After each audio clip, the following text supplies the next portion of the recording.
50,000ची अट जी आहे ती काढून टाकण्यात आलेली आहे. मोठा दिलासा आहे. शेतकऱ्यांना काय सांगणार? आमचं महायुती सरकार नेहमी शेतकऱ्यांच्या मागे उभं राहिलेलं आहे ठामपणे.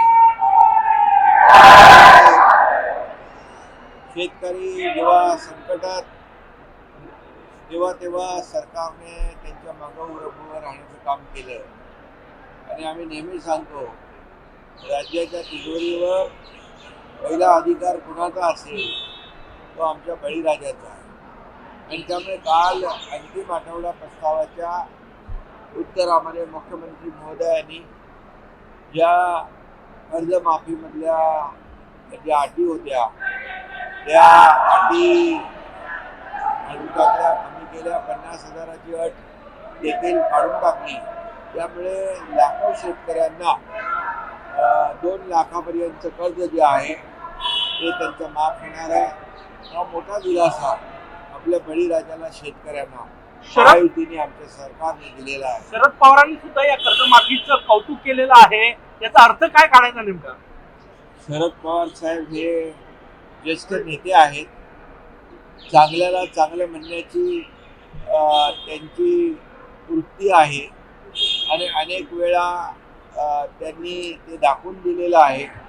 परंतु काही लोक जे आहेत, सरकारने किती चांगलं काम केलं तरी सुद्धा त्याला सरकारवर आरोप करण्याचं, टीका करण्याचं, जे काही खोटं बोला पण रेटून बोला, अशा प्रकारची वृत्ती काही विरोधी पक्षातल्या लोकांची आहे.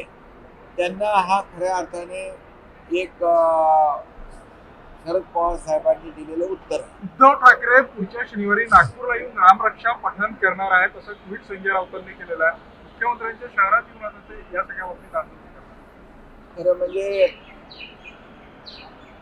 त्यांना आता जनतेने केली शिक्षा तेव्हा त्यांना आठवली रामरक्षा. देवेंद्र फडणवीस देखील. आणि मी सांगतो की हे उशिरा सुचलेलं शहाणपण आहे आणि त्यांना कळलं आहे की जो राम का नहीं वो किसी काम का नहीं. आणि हिंदुत्व हे काही आपण जसं टी शर्ट बदलतो तसं हिंदुत्व बदलता येत नाही. ते मनातून असावं लागतं. बाळासाहेबांचे विचार जेव्हा त्यांनी सोडले तेव्हाच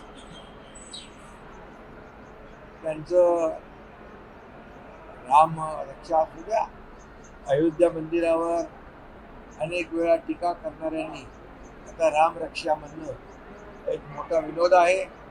आणि ज्यांनी हनुमान चालीसा म्हणणाऱ्यांना जेलमध्ये ठोसलं, जेलमध्ये टाकलं, आता राम रक्षा चांगलं आहे.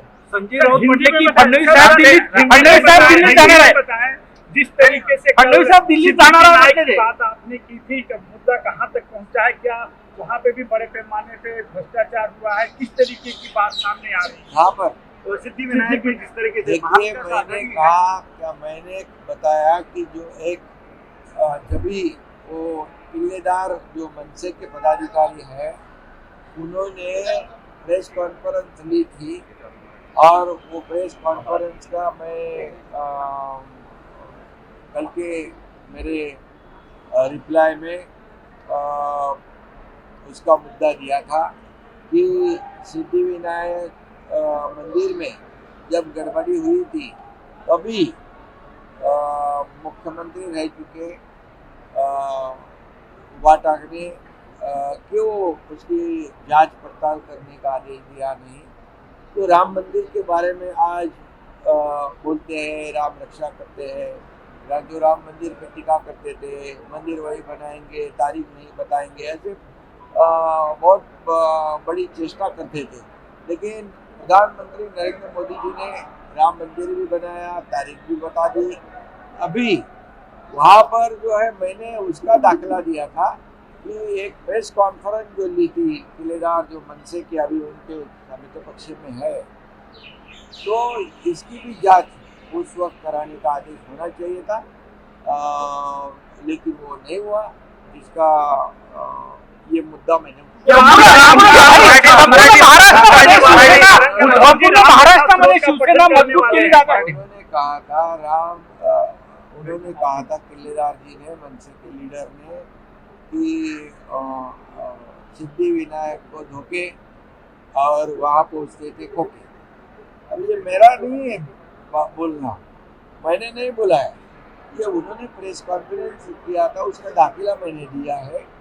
अभी राम रक्षा तो मैंने बता दिया कि ये तमाम करोड़ों राम भक्तों की एक आस्था का विषय है, श्रद्धा का विषय है। जो हुआ है उसकी जांच शुरू है और उसमें कोई भी नहीं छूटेगा। आपको पता है कि मोदी जी की भूमिका क्या है, ना मैं खाऊंगा ना मैं किसको खाने दूंगा, चोरी तो करने की दूर की बात है। इसलिए मोदी जी और योगी जी जिन्होंने इसमें गलत काम किया होगा उनको जेल में बिल्कुल जेल के सलाखों के पीछे अंदर डाल देंगे, ये विश्वास है। ये करोड़ों राम भक्तों का ये संवेदना का विषय है, श्रद्धा का विषय है। तुमच्या नेतृत्वात संपूर्ण महाराष्ट्रात शिवसेना मजबूत केली जाते. विदर्भातही वेगानं काम सुरू आहे, परंतु आमदारकी किंवा इतर संधी देताना नवीन पक्षात आले त्यांना पहिली संधी दिली जाते, असं काय होतंय? पक्ष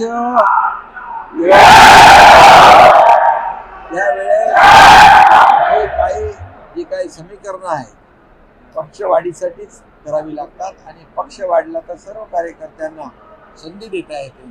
त्यामुळे हे ज्या पद्धतीने लोक येतात शिवसेनेमध्ये, शिवसेना एक दिलेला शब्द पाळणारा पक्ष आहे, दिलेला विश्वास सार्थ करणारा पक्ष आहे, कमिटमेंटचा पक्का पक्ष शिवसेना. एकनाथ शिंदेवर लोकांचा विश्वास आहे म्हणून